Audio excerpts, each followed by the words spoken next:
सत्यं बोधमयं नरोममल्लं प्रत्यक्षमेव सर्वेश्वरम् रत्नैर्मण्डित शीर्षशुभ्रमुक्तं श्वेताम्बरे शोभितं मुक्तामालविभूषितं च हृदयं सिंहासने संस्थितं भक्तानामृतं प्रसन्नवदनं श्री सतगुरु नौम्यहम् श्री सतगुरु नौम्यहम्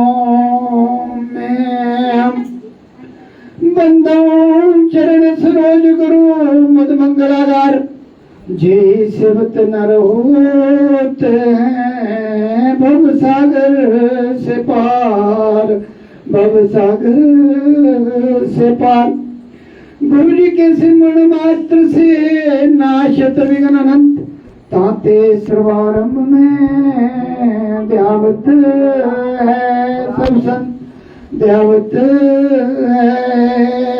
सब संत जय खोजत ब्रह्मा के सुर नर और देवा कहत कबीर सुन साधवा कर सतगुरु की सेवा कर सतगुरु की सेवा राम कृष्ण से को बड़ा तीनों तो गुरु कीन तीन लोक के वदनी सतगुरु आगे अधीन सतगुरु आगे अधीन वेद शास्त्र और भागवत गीता पढ़े जो कोई तीन काल संतुष्ट मन बिना गुरु कृपा न होए बिना गुरु कृपा न होए सब धरती कागज करो लेखनी सब राय सात समुद्र मसी करो गुरु गुण लिखा न जाए गुरु गुण लिखा न जाए गुरु ब्रह्मा गुरु विष्णु गुरुर्देव महेश्वरा गुरु साक्षात परम ब्रह्म तस्मै श्री गुरुवे नमः तस्मै श्री गुरुवे नमः तुम्हें माता च पिता तुम्हें वंदो च सखा तुम्हें विद्या द्रविणम तुम्हें सर्वं मम देव देव बोलिए जयकारा बोले मेरे श्री सतगुरु महाराज की जय। जगत वंदनीय प्रातः समनीय सर्वहितकारी अद्वैत मत के संस्थापक दादा गुरु श्री परमहंस दयाल जी महाराज जी के चरणों में साष्टांग दंडवत कोटि कोटि प्रणाम। सभी के प्राणधार हृदय सम्राट नंगली निवासी सतगुरु भगवान जी के चरणों में साष्टांग दंडवत कोटि कोटि प्रणाम। अम्बाला वाले सतगुरु महाराज जी के चरणों में साष्टांग दंडवत कोटि कोटि प्रणाम। सारा संतन समाज जो जुड़ा हुआ है संसार में सभी के चरणों में साष्टांग दंडवत कोटि कोटि प्रणाम। और आज आप सभी इस प्रयाग में ना रहे, इस परिवार को जिनके मन में एकदम से गुरु महाराज जी ने, कई बार ऐसा होता है कि अनसर्टन जो काम होता है उसका लाभ बड़ा अच्छा मिलता है। तो आज जिस परिवार ने रखा है ये आज सत्संग, इतनी रूहें जो यहाँ पहुंची हैं उस सभी को इसका लाभ मिलता है, उनको भी मिलता है और जो आए उनको भी लाभ बहुत मिलता है। तो इन सभी को मेरी तरफ से बहुत बहुत बधाई। और जिस भी पर्पज से रखा है वो गुरु महाराज जी पूरी तरह से तन मन और धन से इनकी जो भी मनोकामना जो भी रखी है परिवार ने वो पूरी करें, सुख समृद्धि दें। और मेरे बीच में भाई नंदलाल जी को प्रणाम, सारी फैमिली को प्रणाम। और जितने भी यहाँ सत्संग सुनने आए हैं, जहाँ जहाँ से भी आई हैं, किसी किसी के भाग्य में ये सत्संग मिलता है। मेरे ख्याल कल शाम को बहुत से लोगों को फोन किया होगा, जितने भी हमारे जुड़े हुए हैं, ना भी जुड़े हुए हैं, जो हमारे नजदीक हैं, सभी को बुलाया जाता है। लेकिन यहाँ वही पहुंच सकता है जिसके पुण्य कर्मों का जो थोड़ा सा ग्राफ है, ऊपर की तरफ चलता है, वरना घर में रहते हुए भी सत्संग का पाना बड़ा मुश्किल है। क्योंकि ये घड़िया जो हमारे पूरे जीवन का जो लक्ष्य है, जो हमने माँ के पेट में जब हम उल्टे लटके हुए थे तो प्रार्थना की थी कि इस धरती पे, इस नरक से हमें बाहर निकालो और हम आकर केवल आपका नाम ही भजेंगे।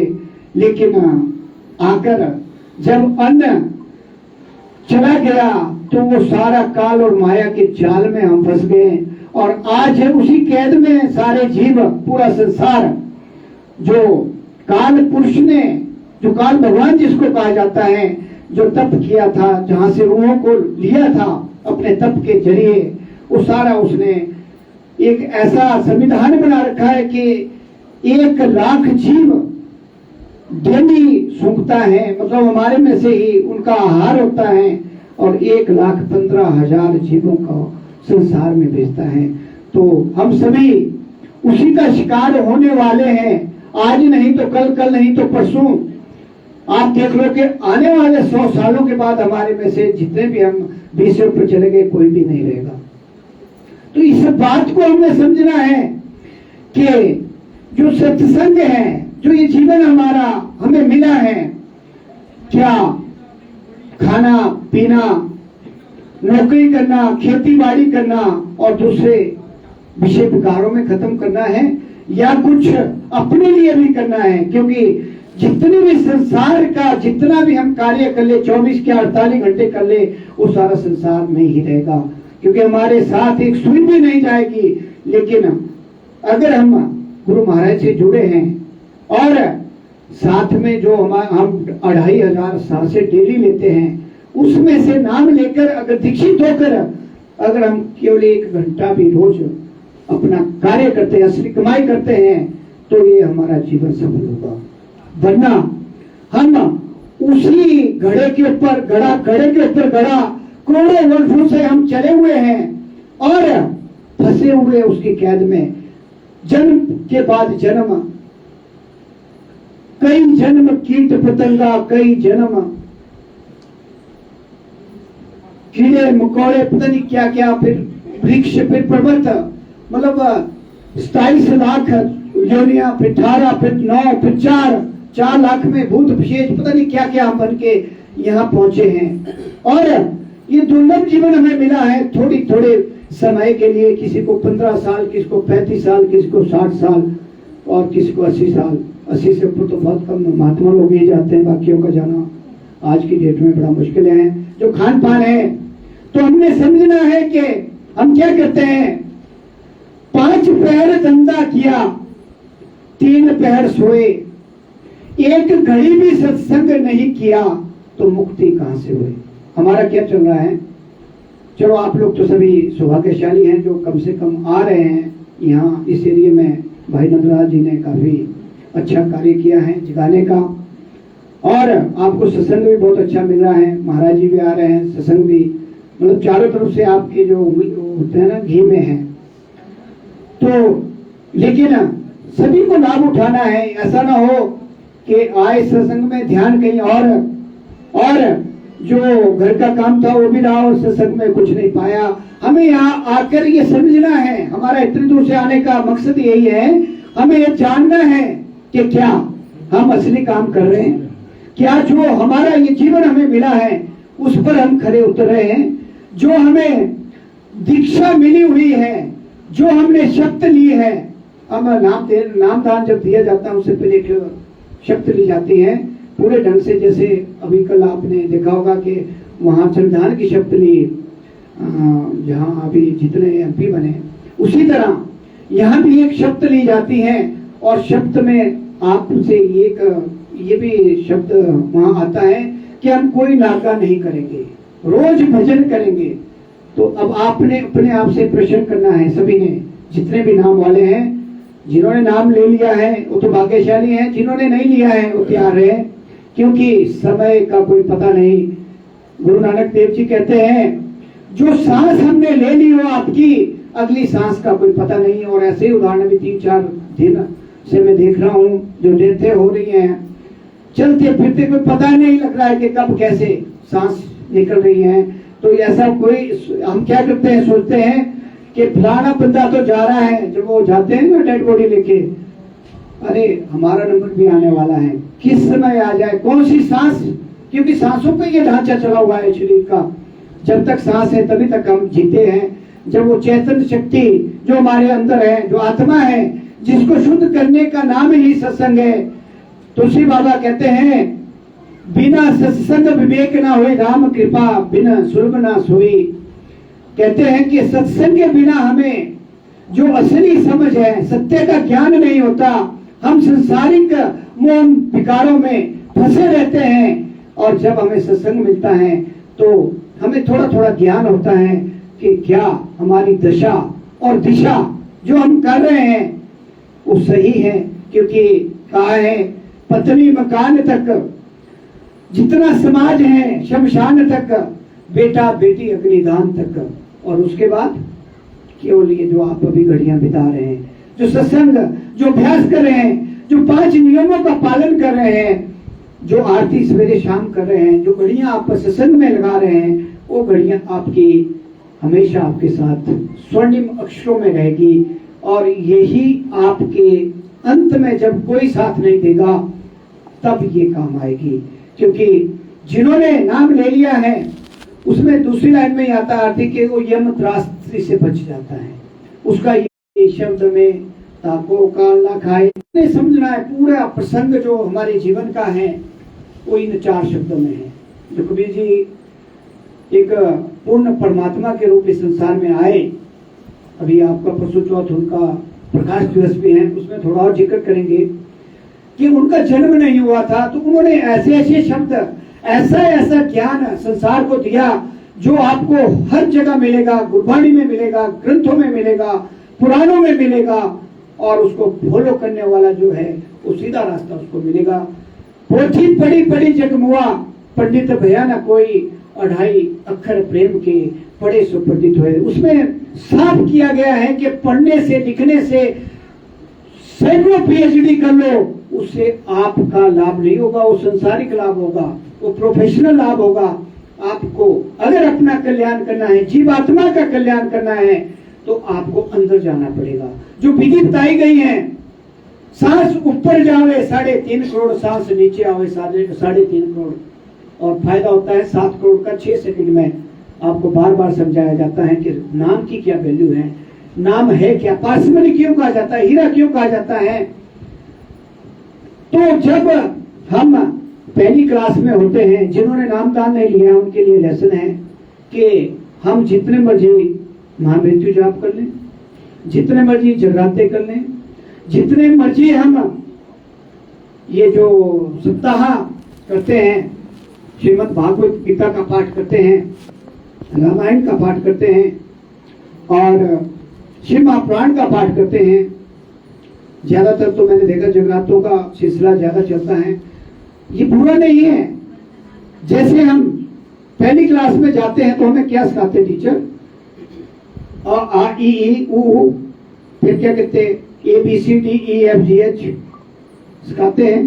फिर उसको जोड़ना सिखाते हैं कि A+A क्या बनेगा, और आ दोनों को मिलाने से क्या बनेगा, आ। फिर उसके बाद क्या करते हो, फिर एक साथ में दूसरा लगा देते, आक, आ के साथ क जोड़ दिया, आग, आ के साथ ग जोड़ दिया। इस तरह से हमारा सिलसिला चलता है। अध्यात्म में भी ऐसा ही चलता है। जप मरे जपा मरे, अनहद भी मर जाए, सूरत समाई शब्द में ताको काल ना खाए। हमने सुनना, मैं बिल्कुल सिंपल भाषा में आपको समझा कि जाप क्या है। जितने संसार के मंत्र हैं क्या है, हरिओम, वाहेगुरु, सतनाम, हरे हरे, राधे राधे, और बाकी जितने मंत्र हैं, ओम त्र्यंबकम यजामहे सुगंधिं पुष्टिवर्धनम उर्वारुकमिव मित्रुम चे मामृता। फिर आता ओम भूर्भुवस्सुवः तत्सवितुर्वरेण्यं भर्गो देवस्य धीमहि प्रचोदयात्। फिर आ जाता है ओम ऐं ह्रीं क्लीं चामुंडाय विचे। पता नहीं कितने मंत्र है उसके बगला, हर माता के मंत्र है, विष्णु भगवान के मंत्र अलग अलग है, शस्त्र नाम है। ये सारे क्या है, ये है पहली क्लास। जैसे आ सीखते आप वैसे ही पहली क्लास से, बुरा कुछ नहीं है। आप किसी भी चीज को पूछते, पत्थर को भी पूछते, कोई बुरा नहीं है, किसी चीज में बुराई नहीं है, जो करते अच्छा काम करते हैं। लेकिन सत्संग में सत्य को जानना है। सत्य क्या है? सत्य ये है कि गुरु ब्रह्मा गुरु विष्णु गुरुर्देवो महेश्वरा गुरु साक्षात परम ब्रह्म तस्मै श्री गुरुवे नमः। क्या कह रहे हैं? गुरु ब्रह्मा है, गुरु विष्णु है और गुरु। अब जैसे ये हमारा कमरा है, कमरे के अंदर हम बैठे हैं, जो काल पुरुष, काल भगवान ने जो दायरा बनाया हुआ है वो इसके अंदर है, क्योंकि वो साइलेंट में बैठा है। कैसे होता है? ये है सारा हमारा शरीर, क्या है? पिंड। यहाँ से ऊपर चले जाएंगे ब्रह्मांड, फिर यहाँ से ऊपर चलेंगे शून्य, फिर जब प्रैक्टिस करेंगे महाशून्य, फिर उसके बाद आएगा महाशून्य और भ्रमर गुफा का बॉर्डर, जैसे पाकिस्तान और इंडिया का बॉर्डर है, उसके साथ में बैठा है जो सत्ता चलाई हुई है, जिसकी कैद में हम सारी जीवात्माएं हैं।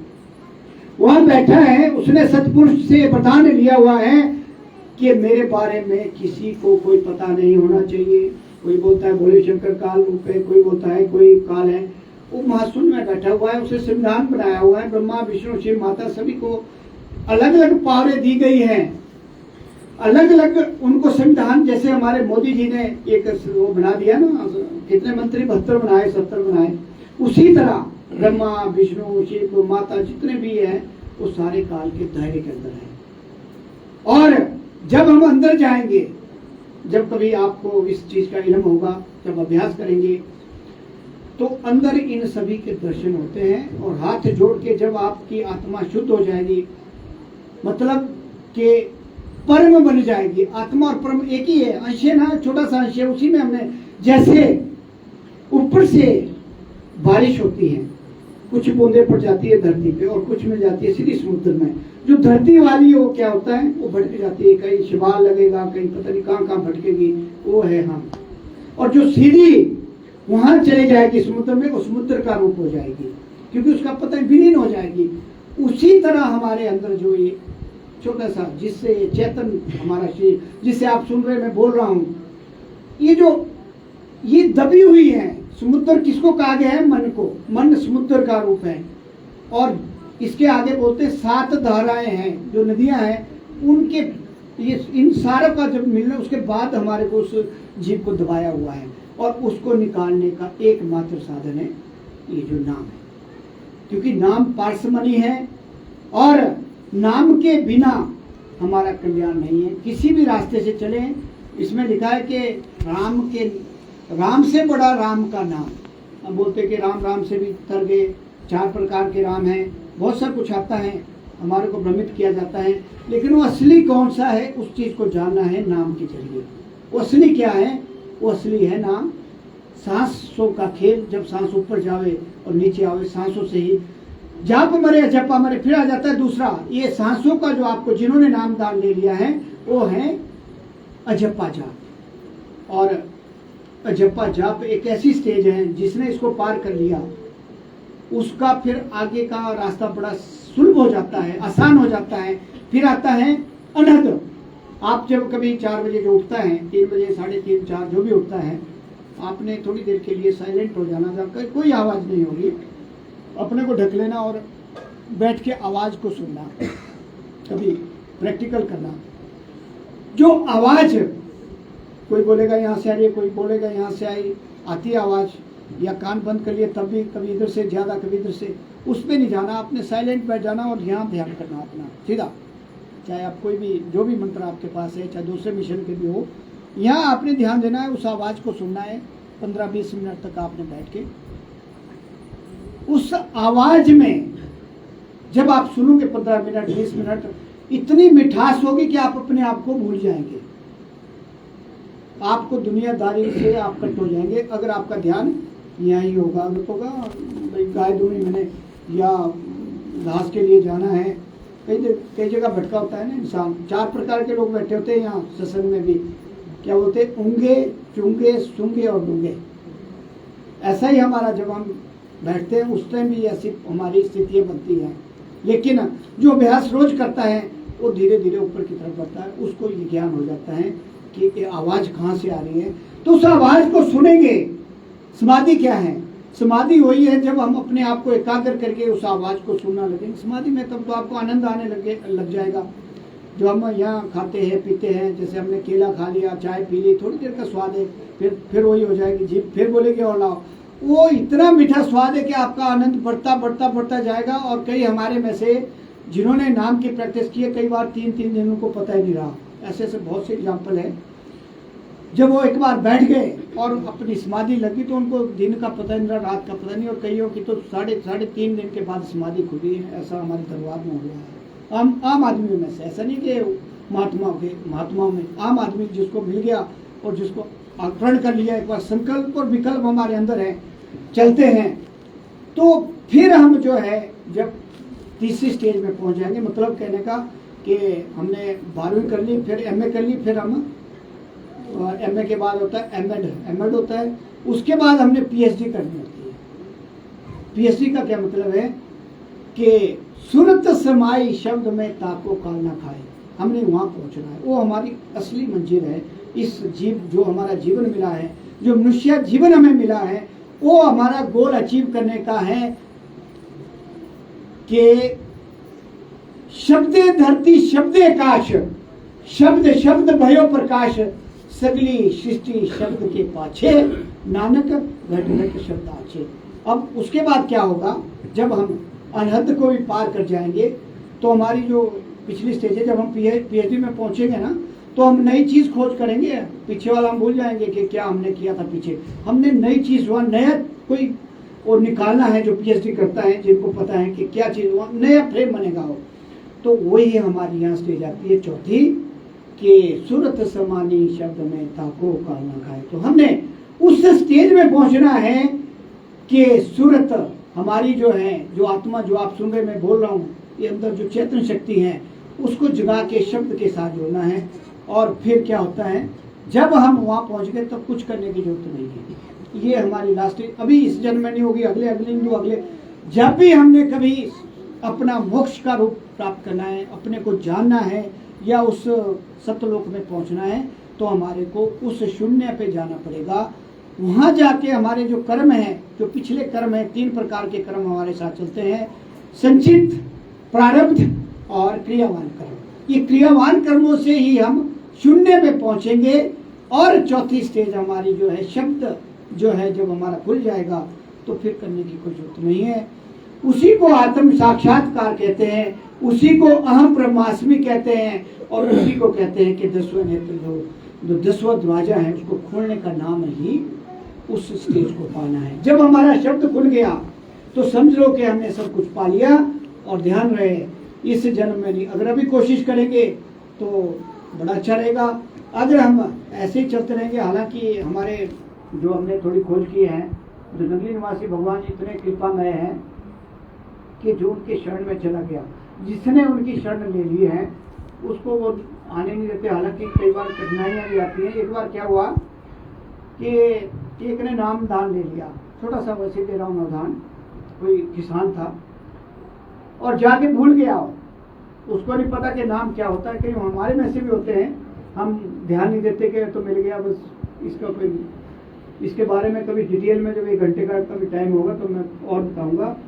तो हुआ क्या कि जैसे आपके लड़ाई झगड़े नहीं हो जाते, जैसे आपकी बाउंड्री है, वहाँ क्या हुआ कि किसी ने कुछ दूसरे मिशन का जो था वो आगे, और उसने जो उसको धमकी दे दी, जो था हमारे जैसा, जिसने नाम लिया हुआ था। अब धमकी चली आपस में, जैसा होता है कि नहीं ऐसा नहीं वैसा नहीं। तो उन्होंने कहा कि मैं वो करूंगा सो करूंगा, जो दूसरा था। तो उन्होंने जो 20 साल से जिसने नाम दान लिया था, उन्होंने कहा कि मैं फलाने का पुत्र हूँ, मेरे गुरु महाराज जी नगरी वाले हैं। अब उस टाइम में याद आ गई, और वो सत्संग चल रहा था गुरु महाराज जी का, जैसे यहाँ चला हुआ है। वो हंसे, क्योंकि वो तो जानो जान होते हैं। वो भी आपने सोचना, जैसे भाव से आप यहाँ बैठे हैं, गुरु महाराज जी आपको देख रहे हैं, वॉच कर रहे हैं, क्योंकि वो साकार रूप में है। उन्होंने खुद कहा है जाने से पहले, ध्यान रखना कि जब आप गुरुदर्शन को पढ़ेंगे, उसमें लिखा है उन्होंने कि जन्म जन्मांतरों तक, जब तक सूर्य चांद रहेगा, मैं साकार रूप में नंगली जो स्थान उन्होंने चुना, भक्त के कहने पे 4 फुट की गुफा, मतलब वो झुंगी होती थी, सांपों की बस्ती होती थी। वो लगा इतने सांप होते थे कि वहां आम आदमी जा नहीं सकता था, इतनी भयंकर बस्ती थी वो। जहाँ के एक भक्त के कहने पे, आप जैसे बिल्कुल सिंपल जिसको झुंगी में रहता था, उसमें जब उन्होंने जाकर लास्ट में तो उन्होंने ये शब्द कहे थे, उनके जो आगे शागिर्द थे बनाए हुए, कि मैं जन्म जन्मांतरों तक साकार रूप में, जब तक पृथ्वी का अस्तित्व रहेगा, इस स्थान पर रहूंगा। तो इस तरह से इन्होंने मतलब जो है हमारे जीवों के कल्याण के लिए पता नहीं क्या क्या किया। जब आप इनकी हिस्ट्री पढ़ोगे कि 13 साल 1 महीना नीम के पत्तों में, आप एक दिन रहकर खाओ, 1 घंटा रहकर खाओ, वो 2.5 फुट की गुफा जहाँ कोई मतलब हम सांस भी नहीं ले सकते। अब तो उसको मॉडर्नाइज कर दिया है, लेकिन वो कच्ची थी। जब इन्होंने 13 साल 1 महीना तप किया हम जीवों के कल्याण के लिए, कहते हैं कि इनके सिर में घोंसले बन गए थे कि गुरु आज्ञा में थे। जैसे हम शब्द ले लेते हैं, लेकिन हम उस शब्द को ध्यान नहीं देते। तो जब सत्संग चल रहा था, नंगली निवासी भगवान जी हंसे, जो उनके साथ थे वो तो जानते थे कि हंसते तो है नहीं, बड़े सीरियस होते थे। तो उन्होंने पूछा महाराज कि हंसी का कारण, पहले तो बताया नहीं, ये तो हमारी अपनी बात है, लेकिन कोई अच्छा भक्त था जो नजदीक होते हैं, उन्होंने बोला महाराज कृपा करो के बता दो। तो फिर गुरु महाराज ने कहा कि फलाने गांव में एक फलाने नामक का एक भक्त है जो 20 साल से नामदान उसने लिया हुआ है, लेकिन एक बार भी उसने उसका जो है स्मरण नहीं किया, लेकिन दूसरे को धमकी दे रहा है कि मेरे गुरु महाराज जी बैठे हैं कि वो बड़ी सरकार है, वो अपने आप फैसला करेंगे। तो इसलिए मुझे हंसी आई। तो उन्होंने, भक्त ने पूछा तो आप क्या करोगे? तो उन्होंने कहा कि मुझे तो अपना काम करना है, क्योंकि शरण जब मेरी ले ली है तो मुझे तो करना है। तो बोलिए श्री नगली निवासी भगवान की जय। इस तरह से वो हमारी हेल्प करते हैं। तो आप सभी जो जुड़े हैं वो तो सौभाग्यशाली हैं, जो नहीं जुड़े हैं तो उनको मैं कह दूंगा कि कबीर जी कहते हैं कि कहता हूँ कहीं जात हूँ, कहाँ बजाऊं ढोल, सांसा खाली जात हैं, 3 लोक का मोल, 3 लोक का मोल। वो कह रहे हैं कि भाई जो सांसें आपको मिली है उनका लाभ उठाओ, जिनके मिली हुई है एक भी ज्यादा नहीं मिलेगी। क्योंकि एक बार ऐसा ही हुआ कि एक बुजुर्ग थे, तो उन्होंने अपने बच्चों का, वो सत्संग में जाया करते थे, उनको इस चीज का इल्म था और साथ में इस महत्व को समझते थे कि सत्संग का जीव के लिए क्या लाभ है। तो एक बार उन्होंने, जब वो लास्ट टाइम में अपने डेथ बेड पे बैठे थे, तो बच्चे उनकी देखरेख में थे, तो उन्होंने वैसे ही उनको परखने के लिए कहा, जाओ कि मुझे थोड़ा सत्संग और करना है, 2-4 सांसें मेरे लिए कहीं से लाओ। जितनी मैंने संपत्ति सारे मतलब बहुत सी जगह से उन्होंने बनाई हुई थी कि सबको ले जाओ, सब दे दो, लेकिन मुझे 3-4 सांसें ले आओ। अब बच्चे को इतना ज्ञान नहीं था, वो गए चारों तरफ, लेकिन उन्हें कहीं से भी कोई ऐसा रास्ता नहीं मिला।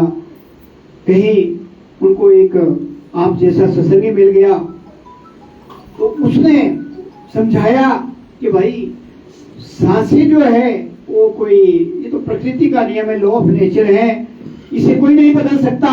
केवल संत लोग, वो भी कहीं बहुत ही ज्यादा कोई विकट समस्या होती है तब जाके कहीं नेचर के साथ थोड़ा बहुत छेड़ाछाड़ी करते हैं, उनको ये पावर दी गई है, लेकिन बाकी तो बड़ा मुश्किल है। तो फिर बुजुर्ग ने उनको कहा कि मैं यही तो सारी जिंदगी समझाते आया हूं कि इन सांसों को समझो, इसकी वैल्यू को समझो। यही कबीर जी कह रहे हैं कि 14 भुवन और 3 लोक की संपत्ति अगर एक तराजू में रख दी जाए और एक सांस हम मांगे उस पिता परमेश्वर से, गुरु महाराज से नहीं मिलेगी।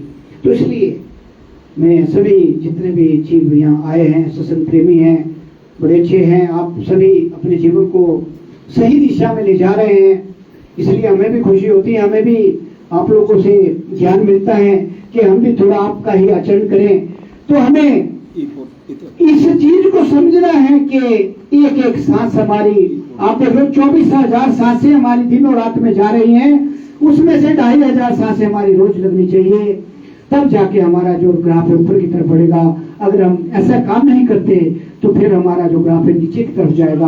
और फिर 84 लाख का भ्रमण बहुत लंबा है, उस विषय में फिर कभी, क्योंकि समय मेरे ख्याल ज्यादा हो रहा है, तो मैं अपनी इन्हीं सभी शब्दों के साथ अपनी वाणी को विराम देते हुए आप सभी का धन्यवाद करते हुए, आज अचानक से प्रोग्राम रखा, हमें भी थोड़ा, क्योंकि जब हम बाहर रहते हैं तो दुनियादारी में उलझे रहते हैं, और जब हम सत्संग में आ जाते हैं तो हम सत्संग में ही अपने को समा देते हैं।